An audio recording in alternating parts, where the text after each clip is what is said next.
So hello guys, कैसे हो आप सब। आज के इस वीडियो में हम लोग देखने वाले इंपॉर्टेंट आर्टिकल्स जो एसएससी, सीएचएसएल, सीजीएल, एमटीएस वगैरह में आते हैं और जितना एग्जाम में आता है ना वही सब मतलब जो इंपॉर्टेंट है वही सब देखेंगे। वरना आर्टिकल तो बहुत ज़्यादा होते हैं, 400 से भी ज़्यादा है, तो आप सबको तो याद कर नहीं सकते हो। और कई बार मतलब ऐसा आ जाता है जो आप पढ़े हुए रहे वो फिर भी बाहर हो जाता है, तो वैसे उसका कुछ आप कर नहीं सकते हो।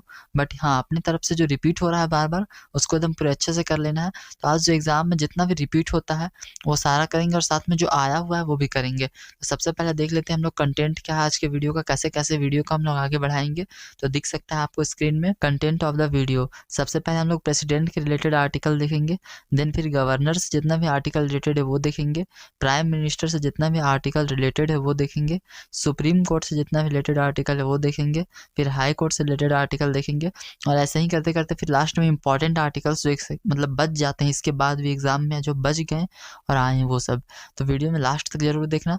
और इस वीडियो को देखने के बाद यार ना मतलब बहुत कम चांसेस है कि आपका आर्टिकल का क्वेश्चन छूट जाए, तो लास्ट तक वीडियो को देखना। और नए हो चैनल में तो सब्सक्राइब कर देना। मैं ऐसे ही और इंपॉर्टेंट वीडियोस आप लोगों के लिए लाती रहता हूँ। वैसे तो मेरे सारे वीडियोस में ट्रिक होते हैं, लेकिन इस वीडियो में क्या ट्रिक लाएं यार, कोई ट्रिक और ऑप्शन ही नहीं था। तो चलिए वीडियो को शुरू करते हैं। तो सबसे पहले आर्टिकल है प्रेसिडेंट ऑफ इंडिया का, ठीक है। तो प्रेसिडेंट ऑफ इंडिया जैसा मैंने अभी कंटेंट में बताया, तो देखो प्रेसिडेंट ऑफ इंडिया से रिलेटेड जितने आर्टिकल है स्क्रीन में आ गए हैं और एक स्लाइड और है, ठीक है। तो सबसे पहला आर्टिकल है आर्टिकल 52। आर्टिकल 52 क्या करता है, एक प्रेसिडेंट होगा इंडिया का वो प्रोवाइड करता है। देखो मतलब ना मैंने कोई डिटेल में नहीं लिखा है, एक एक लाइन में सारे को कंप्लीट किया ताकि आपको याद करने में भी आसानी हो और मुझे समझाने में भी आसानी हो। तो थोड़े मेरे भावनाओं को समझना, ज़्यादा लिखा हुआ पे नहीं, ज़्यादा आवाज़ पे फोकस करना, साउंड पे, ठीक है। तो सबसे पहले आर्टिकल 52 क्या बोलता है कि इंडिया में एक प्रेसिडेंट होगा, मतलब प्रोवाइड करता है for president of India. Article 54 क्या है, आर्टिकल 54 इलेक्शन ऑफ प्रेसिडेंट, मतलब प्रेसिडेंट का इलेक्शन कैसे होगा, मतलब आर्टिकल 54 में बताया हुआ है कि प्रेसिडेंट का इलेक्शन का प्रोसेस क्या होगा, वही सब, ठीक है। आर्टिकल 61 रिपीट होता है, इसमें इम्पीचमेंट जो होता है आपको पता होगा, प्रेसिडेंट को हटाने का तरीका जो होता है वो होता है इम्पीचमेंट, सबसे फेमस तरीका है। तो वही उसी का प्रोसीड्यूर बताया गया है। Article 72 pardoning power of president, आपको पता होगा कि प्रेसिडेंट के पास ऐसा पावर होता है कि वो किसी आदमी को मौत होने वाला रहे, मतलब सुप्रीम कोर्ट ने सजा दिया कि नहीं इसे फांसी होगी, लेकिन फिर भी प्रेसिडेंट के पास पावर होता है कि उस मौत के सजाए मौत को कैंसिल करवा दे, मतलब क्षमा करवा दे, ठीक है। पार्डन मतलब वही होता है क्षमा करना। देन हमारे पास आर्टिकल 74। आर्टिकल 74 क्या होता है, council of minister to aid and advice president, मतलब काउंसिल ऑफ मिनिस्टर जो होते हैं जिसमें प्रधानमंत्री होते हैं, पीएम और भी अदर मिनिस्टर्स होते हैं, वो प्रेसिडेंट को मतलब उनके डिसीजन में हेल्प करते हैं, ठीक है। आपको पता होगा अगर आपने पढ़ रखा है तो प्रेसिडेंट आधा से ज़्यादा मतलब जो काम करते हैं वो काउंसिल ऑफ मिनिस्टर के कहने पे ही करते हैं, फॉर एग्जांपल गवर्नर चुनना वगैरह। उनसे आर्टिकल 74 ही बताता है कि काउंसिल ऑफ मिनिस्टर जो है वो प्रेसिडेंट का ऐड मतलब सपोर्ट कर सकते हैं। चलिए देखते हैं आगे। सो प्रेसिडेंट ऑफ इंडिया के रिगार्डिंग नेक्स्ट स्लाइड आपके सामने आ चुका है। इसमें सबसे पहले आर्टिकल 123। तो आर्टिकल 123 क्या बताता है, power of president to promulgate ordinance. अब ये क्या होता है सर, ये आपने पढ़ नहीं रखा होगा, मुझे पता था, लेकिन ये रिपीट बहुत ज़्यादा होता है, स्पेशली अगर आप सीजीएल का एग्ज़ाम दे रहे हो तो आप इसको मतलब स्किप करके नहीं जा सकते हो, आप सीएचएसएल में भी पूछे जाने लगा है। तो ये पावर होता है प्रेसिडेंट का प्रोमुलेट ऑडियंस करने का। इसके रिगार्डिंग एक सेपरेट वीडियो मेरे चैनल पे डाल रखा है, लिंक डिस्क्रिप्शन में जाके देख लेना, लेकिन ये आर्टिकल को जरूर याद कर लेना, ठीक। आर्टिकल 143 है उसके बाद, power of president to consult supreme court, मतलब प्रेसिडेंट सुप्रीम कोर्ट को कंसल्ट कर सकते हैं, वो आर्टिकल 143 में दिया हुआ है। देखो ये स्लाइड मतलब कोई जितना भी मैंने आर्टिकल बताया सारा का सारा इंपॉर्टेंट है, एक भी स्किप मत करना और सबको याद कर लेना अगर कुछ पता नहीं रहे तब भी, ठीक है। आर्टिकल 60 क्या है, ऑथ्स और एफर्मेशन बाय प्रेसिडेंट, पहले मैंने इसे छोड़ रखा था लेकिन फिर सोचा इम्पॉर्टेंट है तो मैंने इसको भी ऐड कर दिया। देन सबसे लास्ट में आर्टिकल 239, ये अभी हाल फिलहाल में भी आया है और पहले भी आता होगा, लेकिन जब मैं प्रीवियस ईयर लगा रहा था अभी कुछ दिन पहले ही तो मुझे मिला। Administration of union territory by president, मतलब जो यूनियन टेरिटरी होता है उसका एडमिनिस्ट्रेशन कौन करता है, तो प्रेसिडेंट करता है। ये कौन से आर्टिकल में लिखा हुआ है, तो आर्टिकल 239 में। तो कॉपी में अच्छे से नोट कर लो या फिर अभी स्क्रीनशॉट ले लो और कॉपी में नोट कर लेना। चलिए अब नेक्स्ट देखते हैं। सो नेक्स्ट है हमारे पास गवर्नर ऑफ स्टेट के रिगार्डिंग आर्टिकल। गवर्नर के रिगार्डिंग भी बहुत सारे आर्टिकल पूछे जाते हैं और सब इंपॉर्टेंट भी होते हैं, ठीक है।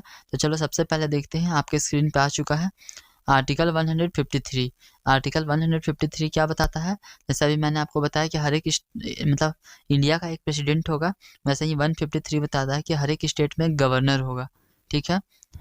उसके बाद है हमारे पास आर्टिकल 155, ये अपॉइंटमेंट ऑफ गवर्नर, मतलब जैसे गवर्नर तो हर एक स्टेट का एक गवर्नर होगा, वो आर्टिकल 153 में है।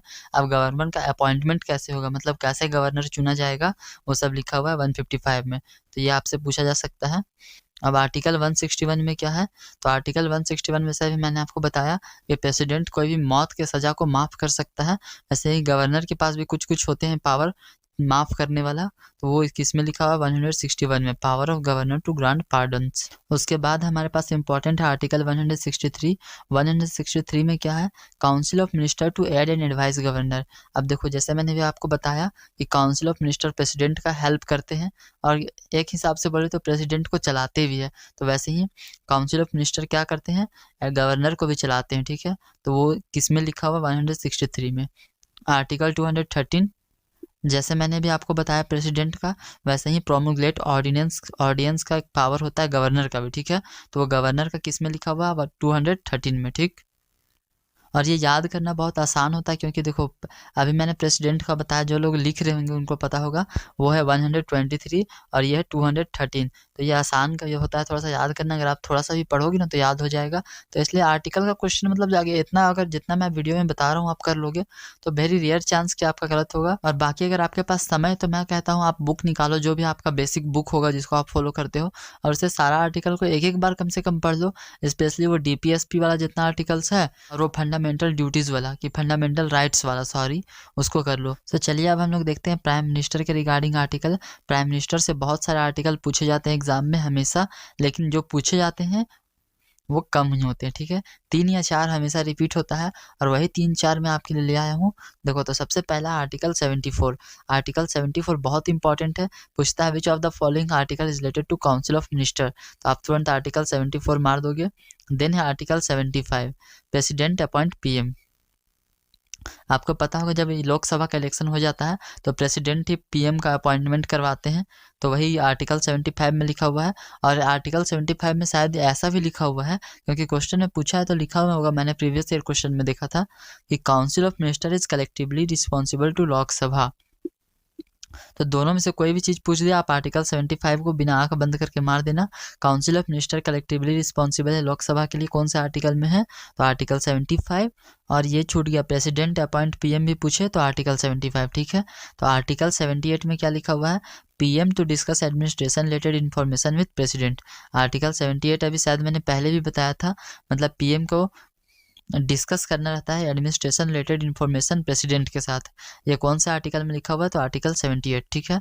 तो अभी मैंने आपको प्राइम मिनिस्टर से रिलेटेड आर्टिकल्स बताए हैं, एग्जाम में अभी तक जितना बार क्वेश्चन आया वहीं से आया है, तो हो सकता है आपके टाइम भी वैसे ही आए, अगर आपका लक अच्छा रहा तो चलिए अब हम लोग देखते हैं सुप्रीम कोर्ट का, ठीक है। सुप्रीम कोर्ट का भी ज़्यादा है नहीं कुछ खासा, 3 आर्टिकल है जो बहुत इंपॉर्टेंट है, और तीनों का आप लोग कर लोगे, मुझे पता है, ठीक है। तो सबसे पहला आर्टिकल है 124। 124 में क्या लिखा हुआ है सर? तो establishment and constitution of supreme court, यहाँ पे मैंने SC लिखा है, SC मतलब सुप्रीम कोर्ट, ठीक है। तो 124 बोलता है कि एस्टेब्लिशमेंट होगा और कॉन्स्टिट्यूशन होगा सुप्रीम कोर्ट का इंडिया में, ठीक है। Article 131, original jurisdiction of supreme court. Original jurisdiction क्या होता है? जैसे फॉर एग्जांपल 2 स्टेट अगर आपस में लड़ाई करने लगे तो वो ओरिजिनल जुरिस्डिक्शन होता है सुप्रीम कोर्ट का, मतलब उसको सुप्रीम कोर्ट के अलावा कोई और मैटर उस मैटर में हाथ नहीं लगा सकता, ठीक है। मतलब उसको सुप्रीम कोर्ट ही सॉल्व करेगा, तो वो उसका होता है ओरिजिनल जुरिस्डिक्शन। और एक होता है एप्लीएट जुरिस्डिक्शन, आपको पता होगा अगर मामला हाई कोर्ट में ना निपटे तो वो सुप्रीम कोर्ट जाता है, किसके थ्रू? तो एप्लीएट जुरिस्डिक्शन के थ्रू। तो 132 में लिखा हुआ है एप्लीएट जुरिस्डिक्शन के बारे में। तो ये तीनों बहुत इंपॉर्टेंट है, इसको अच्छे से कॉपी में नोट कर लो। देखो, जो इंपॉर्टेंट है मैं वही बता रहा हूँ, कम बता रहा हूँ, लेकिन जो इंपॉर्टेंट है वही बताऊंगा, और लास्ट में इंपॉर्टेंट आर्टिकल का स्लाइड में जो छूट जाएगा सारा का सारा कवर कर लेंगे इसी वीडियो में। जैसे कि देखो, अभी एक छूट रहा था हमारे पास आर्टिकल 32। आर्टिकल 32 लेकिन इतना कॉमन हो गया कि अब SSC एस्पायरेंट हो अगर आप, तो आपको पता होगा कि आर्टिकल 32 के थ्रू सुप्रीम कोर्ट जो अपना रिट्स को जारी करता है, power of supreme court to issue writs. अगर आपको रिट्स कौन कौन सा है, क्या क्या है नहीं पता है, तो उसका भी वीडियो का लिंक डिस्क्रिप्शन में जाकर देख लेना। 5 रिट्स होते हैं, बहुत इंपॉर्टेंट होते हैं, पता होगा आपको अगर आप तैयारी कर रहे हो अच्छे से। तो चलिए देखते हैं नेक्स्ट। सो अब हम लोग सुप्रीम कोर्ट से हाई कोर्ट तरफ पहुंच चुके हैं। हाई कोर्ट का भी आर्टिकल ज़्यादा है नहीं, जो रिपीट होता है वही फिर मैं बोल रहा हूँ, वही बताऊंगा। तो आर्टिकल 214 यानी 214 बहुत इंपॉर्टेंट है। हाई कोर्ट फॉर स्टेट मतलब जैसा अभी मैंने बताया कि हर एक मतलब सॉरी इंडिया में एक सुप्रीम कोर्ट होगा, वो एक आर्टिकल के थ्रू बताया गया है। वैसे ही आर्टिकल 214 के थ्रू बताया गया है कि हर एक स्टेट में तो इंडिया में है नहीं अभी, लेकिन फिर भी हर एक स्टेट में हाई कोर्ट होना चाहिए, ठीक है। आर्टिकल 226 में बताया गया है, क्या बताया गया है, power of high court to issue writs. अभी मैंने आप लोगों के साथ सुप्रीम कोर्ट का रिट्स डिस्कस किया, तो पावर होता है हाई कोर्ट का भी इशू रिट्स इशू करने का, तो वो यहाँ पे दिया हुआ है आर्टिकल 226 में, ठीक। सो चलिए अब हम लोग देखते हैं फंडामेंटल राइट्स। तो फंडामेंटल राइट्स से भी बहुत सारे क्वेश्चन आते हैं, मतलब अगर आर्टिकल से क्वेश्चन पूछेगा तो 99% ज़्यादा हो जाएगा, 80% चांस है कि वो मतलब फंडामेंटल राइट से ही पूछेगा, ठीक है। तो फंडामेंटल राइट का कोई भी मैं कहता हूँ अगर आप सारा कर सकते हो तो सारा कर लो, लेकिन जो बहुत इंपॉर्टेंट है, जो थोड़ा ज़्यादा आलसी बच्चे हैं जो सारा नहीं कर सकते, तो उनके लिए मैं जो बहुत इंपॉर्टेंट है वो ले आया हूँ, ठीक है। फिर भी मैं आपको सजेस्ट कर रहा हूँ कि अगर आप पक्की सीजीएल के लिए एकदम फिक्स हो कि मेरे को सीजीएल करना है तो करना है, तो आप सारा का सारा फंडामेंटल राइट्स याद कर लो, और जो कर रखे हैं वो तो बहुत अच्छा बात है। तो देखिए सबसे पहले हम लोग करने क्या वाले हैं, फंडामेंटल राइट्स, ठीक है। सबसे पहला आपके सामने है आर्टिकल 15। आर्टिकल 15 क्या होता है, प्रोहिबिशन ऑफ डिस्क्रिमिनेशन, मतलब इंडिया में डिस्क्रिमिनेशन अलाउड नहीं है, ठीक है। डिस्क्रिमिनेशन क्या होता है, किसी को भी मतलब किसी भी चीज़ के लिए भेदभाव, फॉर एग्जांपल कोई काला है कोई गोरा है और आप भेदभाव कर रहे हो तो वो डिस्क्रिमिनेशन हुआ। कोई अमीर है कोई गरीब है, आप भेदभाव कर रहे हो उसके बीच, मतलब अनइक्वली ट्रीट कर रहे हो तो डिस्क्रिमिनेशन हुआ। देन है हमारे पास आर्टिकल 17। आर्टिकल 17 में एवोल्यूशन ऑफ अनटचेबिलिटी। पहले छुआछूत बहुत था इंडिया में, मतलब जो काला होते थे या फिर लोअर कास्ट के होते थे उनको छुआ नहीं जाता था, मतलब अमीर जो थोड़ी अपर कास्ट वाले होते थे, एग्जाम्पल ब्राह्मण्स वगैरह, तो वो छूते नहीं थे। छुआछूत का बीमारी था पहले यहाँ इंडिया में, उसको कम्प्लीटली बैन करता है आर्टिकल 17। देन है आर्टिकल 18। आर्टिकल 18 क्या बोलता है, abolition of title except military and academic, मतलब मिलिट्री और एकेडमिक, इसके अलावा आप कोई टाइटल नहीं लगा सकते। फॉर एग्जांपल आप लोग आजकल देखते हो कोई कोई टाइटल लगा के घूमते हैं। सिंपल शब्दों में मिले तो मतलब आप अपने आप को बोल सकते हो प्रोफेसर रणछोड़ दास झांझर, या फिर बोल सकते हो lieutenant Vikram Batra reporting sir, captain Vikram Batra reporting sir. लेकिन ऐसे ही कुछ भी, मतलब अगर आप कुछ भी करते हो तो टाइटल नहीं लगा सकते हो। पानी पूरी वाला फलाना कुमार रिपोर्टिंग सर, ऐसा कुछ भी नहीं बोल सकते हो, ठीक है। मतलब एक्सेप्ट मिलिट्री और एकेडमिक, इसके अलावा कोई टाइटल नहीं लगाना है, आर्टिकल 18 बोलता है। पेज मैंने रिफ्रेश कर लिया था क्योंकि थोड़ा ज़्यादा भरा भरा दिख रहा था, ठीक है। देन हमारे पास आर्टिकल 21 है, right to education from 6 to 14 year, मतलब 6 से 14 साल के बीच में, मतलब उससे छोटा बच्चा पढ़ नहीं सकता है क्या। तो 6 से 14 साल तक के जितना भी बच्चे हैं उनका राइट टू एजुकेशन है। अगर आपके पास प्राइवेट स्कूल का पैसा नहीं, फीस नहीं है, तो आप सरकारी स्कूल में भेजो, लेकिन भेजो। 21 ये बोलता है। तो देखो पहले तो ये था नहीं, लेकिन 86th कॉन्स्टिट्यूशनल अमेंडमेंट, मतलब 86 को हिंदी में क्या बोलते हैं मुझे नहीं पता, तो चलो 86 कॉन्स्टिट्यूशन में जब 86 टाइम बदलाव हुआ था, 86वां बार, तब ये आर्टिकल जो 21 है वो फंडामेंटल राइट बन गया, ठीक है। चलो देखते हैं आगे। तो आगे है आर्टिकल 23। आर्टिकल 23 क्या बोलता है, provision of traffic in human being, मतलब ह्यूमन बींग का खरीद बेच करना बिल्कुल सख्त मना है इंडिया में, ऐसा आप नहीं कर सकते हो, ये आर्टिकल 23 बोलता है। फंडामेंटल राइट्स के लिस्ट में आगे हमारे पास है आर्टिकल 31। आर्टिकल 31 क्या है, राइट टू प्रॉपर्टी, मतलब प्रॉपर्टी जो है तुम्हारे पास, उसका तुम्हारे पास राइट है। तो वैसे तो अब ये हट चुका है, लेकिन फिर भी आपको याद दिलाने के लिए या फिर आपको नहीं पता तो आपको बताने के लिए मैंने इसको ज्वाइन किया था कि इसको 44th अमेंडमेंट 1978 के थ्रू हटा दिया गया है, ठीक है। इसके बाद है हमारे पास सबसे इम्पॉर्टेंट फंडामेंटल राइट, और जो कि बहुत इंपॉर्टेंट भी है एग्जाम के लिए दृष्टिकोण से भी, और ऐसे भी बहुत इंपॉर्टेंट है, वो है आर्टिकल 32। अभी मैंने पहले भी डिस्कस किया था आपके साथ सुप्रीम कोर्ट के टाइम कि आर्टिकल 32 के ही थ्रू इशू करता है सुप्रीम कोर्ट रिट्स, ठीक है। यहाँ पे भी लिखा हुआ है issue writs by supreme court, मतलब आर्टिकल 32 के थ्रू इशू करता है सुप्रीम कोर्ट अपना रिट्स। और क्या, heart and soul of constitution बोला जाता है इस आर्टिकल को, आत्मा और दिल, ठीक है। अब आत्मा और दिल क्यों बोला जाता है, क्योंकि इसी आर्टिकल के थ्रू अगर आपको लगता है कि आपका कोई भी फंडामेंटल राइट आपको नहीं मिल रहा है, तो आप सुप्रीम कोर्ट जा सकते हो, ठीक है। तो इसलिए इसको इम्पॉर्टेंट माना गया है, इसको heart and soul of constitution बोला गया है। एक बार पढ़ लेते हैं, ठीक है। Right to citizen to move to Supreme Court for fundamental rights, ठीक है। बहुत इंपॉर्टेंट है, सारा का सारा नोट करते जाना और वीडियो को लाइक और चैनल को सब्सक्राइब तो कर ही देना, क्योंकि अब आ गए हैं हम लोग इम्पॉर्टेंट आर्टिकल्स में, ठीक है। तो इम्पॉर्टेंट आर्टिकल्स में हम लोग क्या क्या डिस्कस करेंगे, जितना भी एक्सेट्रा मतलब बच गया वो सब इम्पॉर्टेंट आर्टिकल्स जो एग्ज़ाम में आ चुके हैं या फिर आने वाले हैं और जिसको आप इस वीडियो के थ्रू ही जान पाओगे, ठीक है। तो देखो इम्पॉर्टेंट आर्टिकल में सबसे पहले आर्टिकल 50, ठीक है। आर्टिकल 50 क्या बोलता है, steps to separate judiciary from executive. आपने बचपन में अगर आपने पढ़ा होगा तो पढ़ा होगा कि हमारे कंट्री का लेजिस्लेचर, एग्जीक्यूटिव और जुडिशियरी तीनों अलग अलग है। तो जुडिशियरी को एग्जीक्यूटिव से कौन अलग करता है, आर्टिकल 50। आर्टिकल 51A में क्या है, फंडामेंटल ड्यूटीज़, ठीक है। ये तो बहुत बेसिक सा हो गया है, एमटीएस में पूछेगा, सीजीएल में नहीं पूछेगा। सीजीएल में क्या पूछेगा या फिर सीएचएसएल में फंडामेंटल ड्यूटीज़ के अंदर से। तो देखो फंडामेंटल ड्यूटीज़ सारा इंपॉर्टेंट है, जब मन किया जिसको मन किया उसको उठा के पूछा है, इसलिए मैंने अपने इस वीडियो में फंडामेंटल ड्यूटीज़ को ऐड नहीं किया, क्योंकि वो सिंपल था, लाइन बाई लाइन था, उसको मैं पढ़ के क्या करता। अगर आप लोग बोलते हो तो मेरे पास ट्रिक है उसका, मैं ट्रिक के लिए अलग, ट्रिक के साथ एक अलग से वीडियो बना दूंगा फंडामेंटल ड्यूटी का, ठीक है। लेकिन आप लोग कमेंट करोगे तब, ठीक है। नाउ हम लोग आ जाते हैं आर्टिकल 63 में। आर्टिकल 63 क्या बोलता है, वाइस प्रेसिडेंट ऑफ इंडिया का। अब देखो वाइस प्रेसिडेंट ऑफ इंडिया का कुछ ज़्यादा आता है नहीं, तो फालतू का पढ़ के क्या करोगे। तो जो इंपॉर्टेंट था बस खाली यही पूछता है, सीएचएसएल में भी पूछता है, सीजीएल में भी पूछता है कि आर्टिकल 63 मतलब वाइस प्रेसिडेंट ऑफ इंडिया कौन से आर्टिकल से आते हैं, ठीक है। तो article 63 attorney general of India किससे आते हैं, तो आर्टिकल 76 से। अब देखो एक इम्पॉर्टेंट आर्टिकल है article 80, composition of council of state Rajya Sabha. मतलब मुझे तो ये पता था कि कंपोजिशन ऑफ राज्यसभा आर्टिकल 80 से आता है, ठीक है। लेकिन एक बार उसने मुझे कंफ्यूज कैसे कर दिया, एसएससी सीएचएसएल वालों ने article composition for council of state लिख दिया। अब काउंसिल ऑफ स्टेट में भूल चुका था कि राज्यसभा को बोलते हैं। तो अगर आप लोग भी भूल गए हो तो फिर से दिमाग की बत्ती जला लो कि काउंसिल ऑफ स्टेट किसको बोला जाता है, राज्यसभा को, और कहीं पे भी कंफ्यूज मत होना, ठीक है। सो इम्पॉर्टेंट आर्टिकल के 5 स्लाइड में से हम लोग दूसरे स्लाइड में आ चुके हैं और इसमें है आर्टिकल 93। आर्टिकल 93 क्या बोलता है, आर्टिकल 93 बोलता है तो choose speaker and deputy speaker. Lok Sabha का चुनाव एक बार हो जाता है तो वहाँ पे मतलब असेंबली बनता है ना, जो असेंबली, तो उसके लिए स्पीकर और डिप्टी स्पीकर को चुनना पड़ता है। तो वो किसके थ्रू चुनाता है, मतलब कौन सा आर्टिकल है जो सजेस्ट करता है कि तुमको चूज करना होगा स्पीकर और डिप्टी स्पीकर, आर्टिकल 93।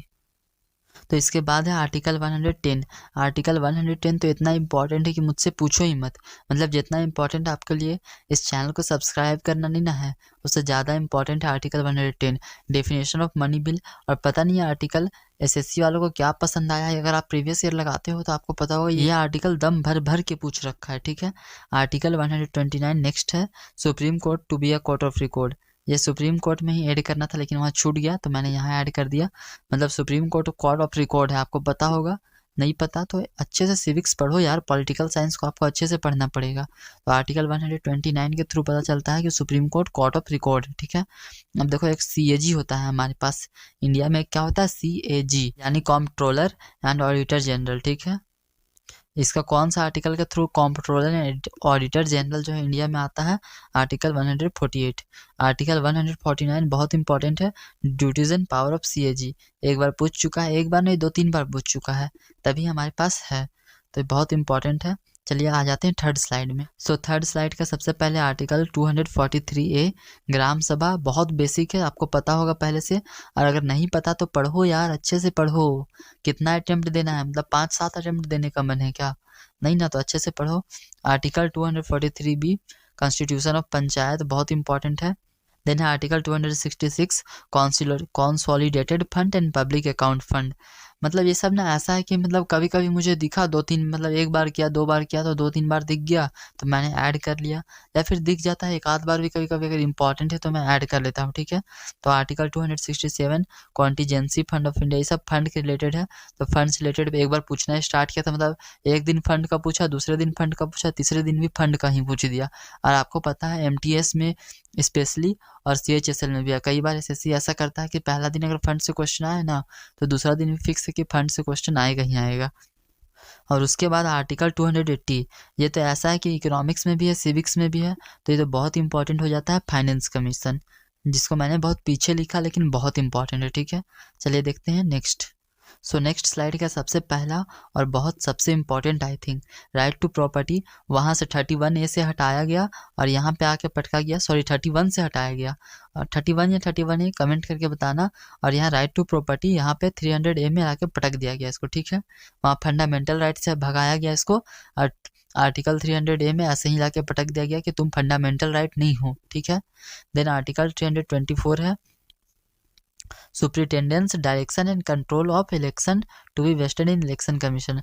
मतलब इलेक्शन कमीशन के पास पावर होता है ना कि वो इलेक्शन का पूरा देख रेख करे, तो वो किस आर्टिकल के थ्रू उसके पास पावर आता है, आर्टिकल 324। देन आर्टिकल 338, ये सब भी मतलब एक साथ पूछना स्टार्ट किया था। मतलब एक बार ऐसा किया ना एसएससी ने कि SC/ST के रिगार्डिंग मतलब जितना भी आर्टिकल है लाइन बाई लाइन पूछना स्टार्ट किया। आज एक पूछा, कल दूसरा पूछा, तो जो इम्पोर्टेंट था वो मैंने ले लिया और बाकी कुछ कुछ छोड़ भी दिया हूँ, ठीक है। देन है आर्टिकल 351, ये बहुत बार रिपीट हो चुका है, directive for development of Hindi language, article 351। Then 368, ये तो बच्चे बच्चे के दिमाग में होगा, पावर टू अमेंड कॉन्स्टिट्यूशन, मतलब कॉन्स्टिट्यूशन चेंज कैसे होता है, तो 368 से।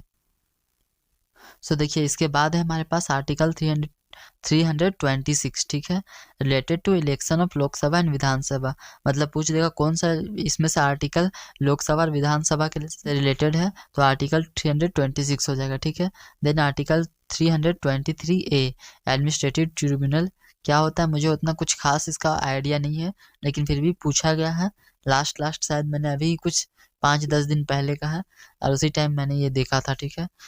Article 371, special provision to states. ये अब देखो मैंने कुछ कुछ टॉपिक्स ना छोड़ दिया है तुम्हारे लिए जो कि बहुत इंपॉर्टेंट तुमको करना ही पड़ेगा। मतलब मैं उसमें क्या बताता यार, फॉर एग्जांपल इमरजेंसी पावर जो होता है प्रेसिडेंट का, वो आपको याद करना ही पड़ेगा। तो मैं यहाँ फालतू में लिख के तुम्हारे लिए पढ़ के कुछ करने वाला था नहीं। तो इमरजेंसी पावर हो गया, फंडामेंटल ड्यूटीज़ हो गया, DPSP हो गया, ये सब तुम खुद से लिस्ट निकालो, लिस्ट कहीं पे भी मिल जाएगा और उसको सबको याद करना पड़ेगा अगर आपको CGL निकालना है सच में तो। और नहीं निकालना है तो फिर कोई उपाय नहीं है। लिखने का तो स्लाइड बना के मैं भी ले आता या फिर अभी एडिटिंग टाइम भी लगा दूंगा अगर पॉसिबल हुआ तो, लेकिन वो कोई फ़ायदा है नहीं, उसको पढ़ के फालतू का मैं टाइम वेस्ट करूँगा। तो चलिए इस वीडियो में इतना ही, आप लोग वो सब याद कर लीजिएगा। और जो मैंने बताया वो तो बहुत इंपॉर्टेंट है, रिपीट होने वाला है सारा और रिपीट हुआ है। तो चलिए इस वीडियो को लाइक और चैनल को सब्सक्राइब आप कर दिए होगे, और नहीं किया तो यार कर दो, किसका इंतजार कर रही हो। चलिए इस वीडियो में इतना ही, टाटा बाय बाय।